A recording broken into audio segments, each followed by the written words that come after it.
Program 8 is going to focus on some agility work as well as some controlled articular rotations of the shoulder and the hip joint. So first, for agility, we're just going to start warming up the joints. Remember, you want to do 5 to 10 minutes of cardio first. Then you're going to get into a little quarter squat and just do a kind of monster walk. You could do a band, but just kind of body weight to start is fine. And you're going to come down, and then you're gonna come back. And I actually want you to go backwards. This will kind of warm up different muscles. It'll also get your mind a little bit primed for the movement to come.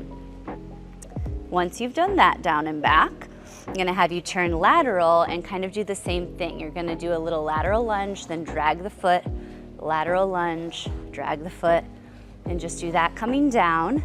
And then do not flip around because I want you to go back and get that lateral lunge on the other side. Drag the foot, lateral lunge, and drag. Sit back in that glute. And then just a little jog down and back. Notice this is maybe like quarter effort, now a little higher knees. Maybe getting up to half effort. High knees back. And then to wrap up, some butt kickers down and some butt kickers back. At that point, you might feel a little bit of elevated heart rate, so we're gonna do some of those controlled articulated rotations for the hips. So you might wanna hold on to something. Depends on you and your balance. If so, you can grab something. And then for the hips, what you're gonna think for these is control, so slow. So first, you're gonna get most of your weight on one leg. The other leg, you're gonna bring that knee up and you're gonna think open the door. And then kind of that ankle turns up and out, and then all the way around and close the door. And then you're just gonna reverse that. So heel comes up, open, and then all the way through the hip range of motion. And I would do at least 3 to 5 of these per side, both ways. So this is 2. And then we'll do 1 more. And you're trying to keep your shoulders squared to the front, so not kind of opening with it, and trying to keep hips pointed towards the front as well while the one goes through the full range of motion. And then you can turn it around. Same thing on the other leg, knee up, shoulders square forward, open that hip all the way around, and then reverse that motion, almost like that butt kicker, open up all the way through and down. And we'll do 2 more on this side. If it feels like you need more, you can do some more. I'm just showing you 3 per side. Really get the joint to go through that full range of motion, get all that synovial fluid in the joint moving well. This will help all your range of motion and all your lower body moves to come. All right, from there, we're gonna do a little bit more agility here. So I'm gonna have you do some walking lunges. Think about keeping that knee out over that pinky toe. This will bring the heart rate up a little bit more.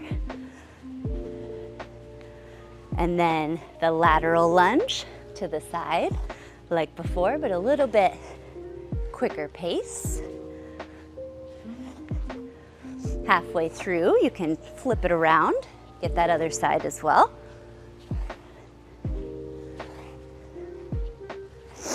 And then 1 more time with those butt kickers, all the way down. And the high knees all the way back.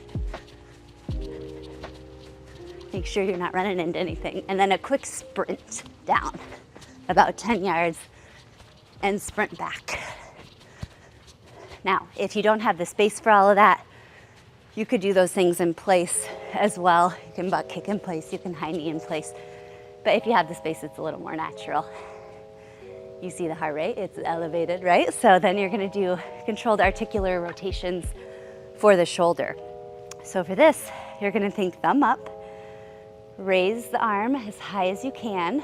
From there, turn the palm, kind of like you're waving, and then trying to stay facing forward as much as possible. Bring that shoulder through the full range of motion, nice and slow. And then reverse that movement all the way up, turn the palm all the way down. Shoulders have a lot of mobility in them, yet we are often very restricted in our shoulder mobility. So this is a great one to do several reps of per side, honestly even several times a day, especially if you sit at a desk, maybe kind of during stressful moments. Sit up tall in your chair, do a couple of these, or get up from your desk. Great thing to reverse all that hunched forward neck posture that we have from sitting at computers so much. Turn the palm. I'll just show you 3 per side, but again, you could do more. Just try to keep the shoulders squared forward. That one is actually kind of like those wall circles we've done before, so if you prefer doing it with the wall so you have that feedback, that's absolutely fine. There are other cars available if you want to do a Google search for like hip cars, knee cars, foot cars, controlled articular rotations, but that's just one for your hips and one for your shoulders that you can play with this time around.